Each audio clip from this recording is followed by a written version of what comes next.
एक गांव का सेठ और नन्हा बंदर। गांव के किनारे एक बड़ा सा बंगला था। उसी बंगले में रहना था सेठ, दानशील और कम बोलने वाला आदमी। एक बार वह बाजार से लौट रहा था, तभी रास्ते में उसने एक छोटा सा बंदर पाया। बंदर घायल था, भूखा प्यासा। सेठ ने उसे उठाकर घर ले जाकर ठीक कर दिया, दूध पानी दिया और प्यार से पाला। बंदर का नाम सेठ ने चिंपू रख दिया। चिंपू जल्दी ही घर का हिस्सा बन गया।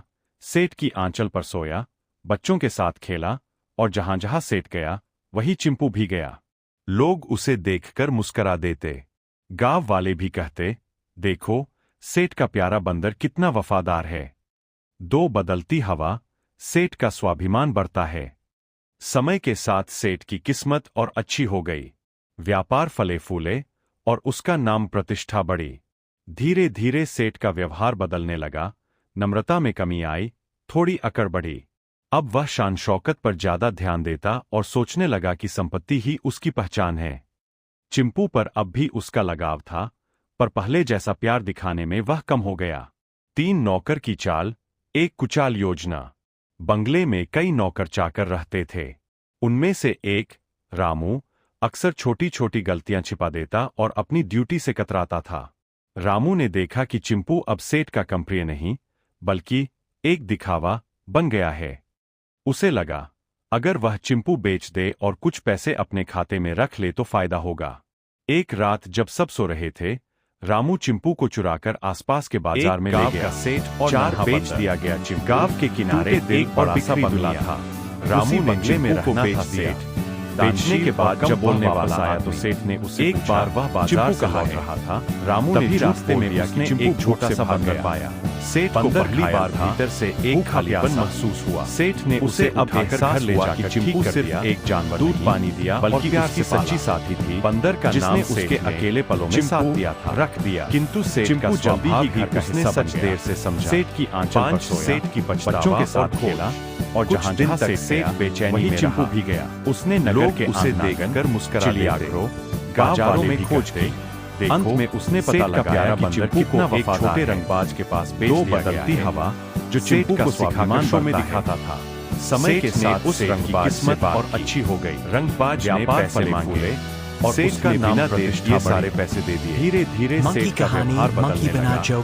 नम्रता में कमी आई, थोड़ी अकड़ बढ़ी। अब वह शान शौकत पर ज्यादा ध्यान देता और सोचने लगा कि संपत्ति ही उसकी पहचान है। चिंपू पर अब भी उसका लगाव था, पर पहले जैसा प्यार दिखाने में वह कम हो गया।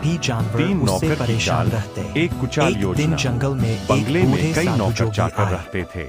उनमें से एक, रामू, अक्सर छोटी छोटी गलतियां छिपा देता और अपनी ड्यूटी से कतराता था। रामू ने देखा कि चिंपू अब सेठ का कम प्रिय नहीं, बल्कि एक दिखावा बन गया है। उसे लगा, अगर वह चिंपू बेच दे और कुछ पैसे अपने खाते में रख ले तो फायदा होगा। एक रात जब सब सो रहे थे, रामू चिंपू को चुराकर आसपास के बाजार में ले गया। 4 बेच दिया गया चिंपू, टूटे दिल और बिखरी दुनिया। रामू ने चिंपू को बेच दिया। बेचने के बाद जब वह वापस आया तो सेठ ने उससे पूछा, चिंपू कहाँ है? रामू ने झूठ बोल दिया कि चिंपू भूख से भाग गया। सेठ को पहली बार भीतर से एक खालीपन महसूस हुआ। उसे अब एहसास हुआ कि चिंपू सिर्फ एक जानवर नहीं, बल्कि उसकी सच्ची साथी थी, जिसने उसके अकेले पलों में साथ दिया था। किंतु सेठ का स्वभाव ही उसने सच देर से समझा। धीरे धीरे उसकी 5 शरारत सेठ की कम हो पछतावा गई। और खोज। जानवरों ने कुछ भी दिन देखा तक कि सेठ मोनू बेचैनी अब में उन्हें रहा। तंग नहीं करता। उसने नगर के एक सुबह उसने पेड़ की ऊंची डाली से बाजारों पूरे में खोज जंगल को की। देखा और अंत में बोला, उसने पता मैं लगाया अब कि चिंपू सिर्फ को एक शरारती छोटे मोनू रंगबाज नहीं, के पास बेच मैं दिया गया जंगल है, का जोगी जो मोनू चिंपू हूँ। को सिखाकर शो अब में वह दिखाता रोज था। ध्यान करता, सेठ जानवरों ने की उस मदद रंगबाज करता से और बात सबको की। खुश रहने का रंगबाज रास्ता ने दिखाता। पैसे मांगे। जंगल के सेठ बच्चे ने उसे बिना देर प्यार किए से सारे मंकी पैसे दे जोगी दिए। बुलाने लगे और इस तरह एक शरारती बंदर आध्यात्मिक और दयालु जोगी बन गया। आज रात में कुछ ऐसा ऑफर आने वाला है जिसको सुनकर आपका दिल बाग बाग हो जाएगा। तो आज रात में 9 बजे चिट चैट सेशन बिल्कुल भी मत मिस कीजिएगा। ऑल द बेस्ट, मिलते हैं रात में 9 बजे।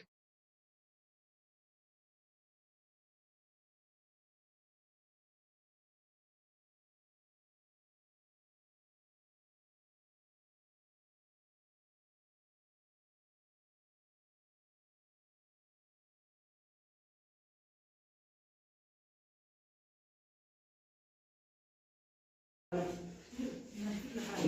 13 इसकी कोई लिखा है? ये कौन दिया है लिख करके? ये लिखने के लिए कौन दिया है? इधर पे कौन लिखा है? हम लिखे हैं। प्रणाम कर ला। ये हम लिख कर दिए हैं ऐसे।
बंदर देश का रक्षक। बच्चों के लिए मजेदार और प्रेरणादायक कहानी।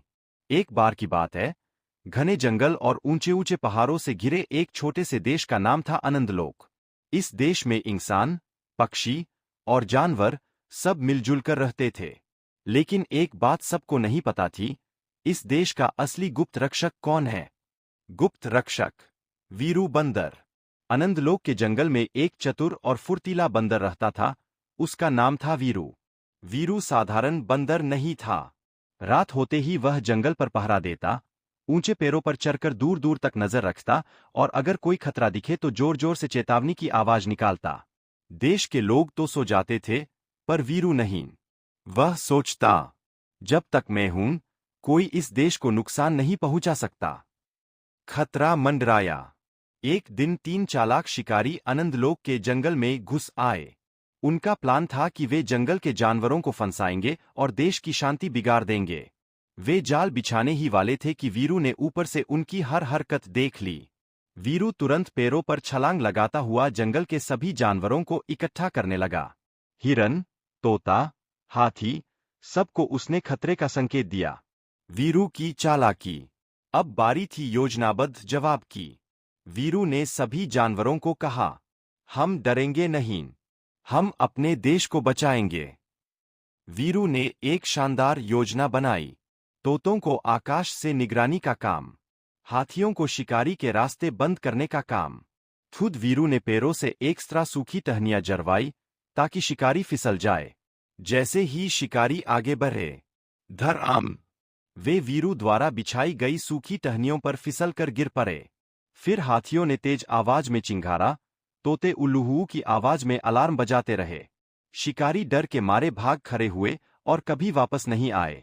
देश ने जाना असली रक्षक। अगली सुबह जब लोगों को पता चला कि रात में उनके देश को बचाने वाला कोई और नहीं बल्कि एक छोटा सा बंदर था, तो सबने वीरू को देश का रक्षक कहकर सम्मान दिया। राजा ने उसके लिए विशेष पैरों वाला क्षेत्र बनवाया, ढेर सारे फल दिए और उसे जंगल सुरक्षा दल का मुख्य प्रहरी घोषित किया। वीरू मुस्कुराया और बोला, देश की रक्षा करना तो मेरा कर्तव्य है। कहानी की सीख। देश की रक्षा केवल सैनिक ही नहीं, हर छोटा बड़ा जीव कर सकता है। एकता और समझदारी से बड़ा खतरा भी जीत सकते हैं।